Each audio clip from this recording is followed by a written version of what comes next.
What's up, my fellow Americans? That one's custom for you, Rob. Bless you, brother. Hopefully, we hang out soon.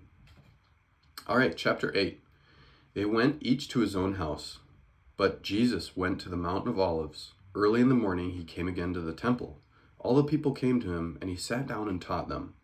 The scribes and the Pharisees brought a woman who had been caught in adultery and placed her in the midst. They said to him, "Teacher, this woman has been caught in the act of adultery. Now, the law of Moses, in the law, Moses commands us to stone such a woman. So what do you say?" They said this to test him, that they might have some charge to bring against him. Jesus bent down and wrote with his finger on the ground, and as they continued to ask him, he stood up and said to them, "Let him who is without sin among you be the first to cast the stone at her." And once more he bent down and wrote on the ground. But when they heard it, they went away, one by one, beginning with the older ones, and Jesus was left alone with the woman standing before him. Jesus stood up and said to her, "Woman, where are they? Has no one condemned you?" She said, "No one, Lord." And Jesus said to her, "Neither do I condemn you. Go, and from now on sin no more." Again Jesus spoke to them, saying, "I am the light of the world. Whoever follows me will not walk in darkness, but will have the light of life." So the Pharisees said to him, "You are bearing witness about yourself. Your testimony is not true." Jesus answered, "Even if I do bear witness about myself, my testimony is true, for I know where I come from and where I am going. But you do not know where I come from or where I'm going. You judge according to the flesh. I judge no one. Yet even if I do judge, my judgment is true. For it is not I alone who judge, but I and the Father who sent me. In your law it is written that the testimony of two people is true. I'm the one who bears witness about myself, and the Father who sent me bears witness about me." They said to him, therefore, "Where is your Father?" Jesus answered, "You know neither my Father nor me nor my Father. If you knew me, you would know my Father also." These words he spoke in the treasury as he taught in the temple, but no one arrested him because his hour had not yet come.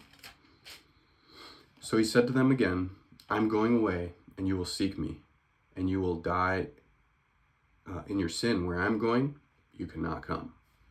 So the Jews said, "Will he kill himself, since he says, 'Where I'm going, you cannot come'?" He said to them, "You are from below, I am from above. You are of this world, I am not of this world. I told you that you would die in your sins, for unless you believe that I am he, you will die in your sins." So they said to him, "Who are you?" Jesus said to them, "Just what I've been telling you from the beginning. I have much to say about you and to judge, but he who sent me is true, and I declare to the world what I have heard from him."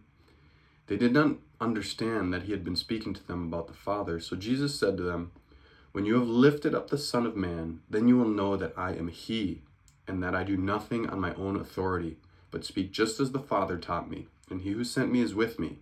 He has not left me alone, for I always do the things that are pleasing to him." As he was saying these things, many believed in him. So Jesus said to the Jews who had believed him, "If you abide in my word, you are truly my disciples. You will know the truth, and the truth will set you free." They answered him, "We are offspring of Abraham and have never been enslaved to anyone. How is it that you say you will become free?" Jesus answered them, "Truly, truly, I say to you, everyone who practices sin is a slave to sin. The slave does not remain in the house forever. The Son remains forever. So if the Son sets you free, you will be free indeed. I know that you are offspring of Abraham, yet you seek to kill me, because my word finds no place in you. I speak of what I have seen with my Father, and you do what you have heard from your father." Oh, snap. They answered him, "Abraham is our father." Jesus said to them, "If you were Abraham's children, you'd be doing the works Abraham did. But now you seek to kill me, a man who has told you the truth that I heard from God. This is not what Abraham did. You're doing the works your father did." Oh, snap. They said to him, "We're not born of sexual immorality. We have one Father, even God." Jesus said to them, "If God were your Father, you would love me, for I come from God, and I am here. I come not of my own accord, but he sent me. Why do you not understand what I say?" It is because you cannot bear to hear my word. You are of your father, the devil, and your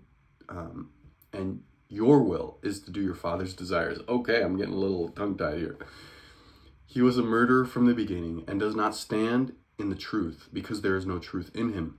When he lies, he speaks of his own character, out of his own character.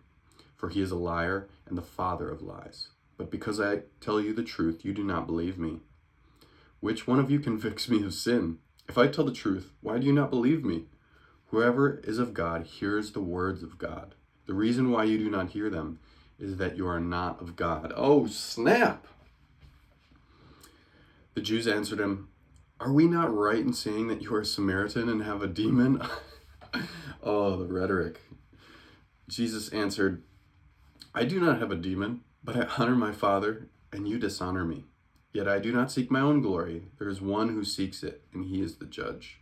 Truly, truly, I say to you, if anyone keeps my word, he will never see death.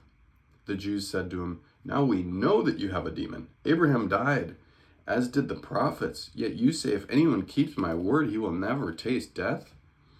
Are you greater than our father Abraham, who died? And the prophets died too. Well, they don't have two in there. Who do you make yourself out to be? Jesus answered.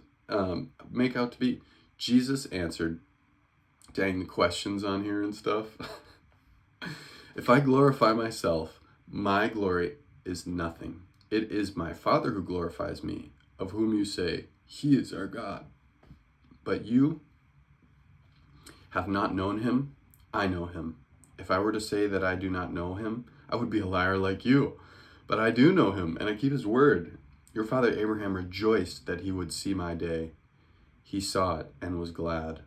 So the Jews said to him, you are not yet 50 years old, and you have seen Abraham? Jesus said to them, truly, truly, I say to you, before Abraham was, I am.